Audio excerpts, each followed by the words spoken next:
நான் இந்த மண்ணில் கால் எடுத்து வச்ச உடனே ஒரே ஒருத்தரை பத்தி தான் மனசுக்குள்ள ஓடிக்கிட்டே இருந்தது. அவர் யாருன்னு உங்களுக்கும் தெரிஞ்சிருக்கும்.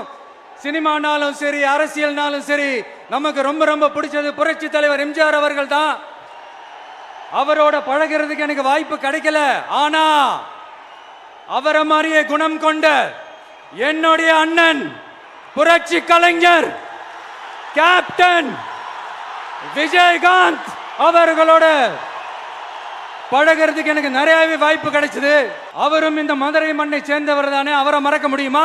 தமிழ்நாட்டு மக்கள் உணர்வுபூர்வமா உண்மையா நம்ம பக்கத்திலே நிக்கிறவங்க, அதுக்கு ஒரு மிகப்பெரிய அடையாளம் தான் இந்த மதுரை மண். நம்ம தமிழக வெற்றி கழகம் கையில் எடுத்திருக்கிற அரசியலும் அப்படித்தான். உண்மையான அரசியல், உணர்வுபூர்வமான அரசியல், நல்ல அரசியல், நல்லவங்களுக்கான அரசியல், நாட்டு மக்களுக்கான அரசியல், நல்லது மட்டுமே செய்கிற அரசியல். இதோ நம்மளுடைய இந்த 2வது மாநில மாநாடு வாகை சூடும் வரலாறு திரும்புகிறது.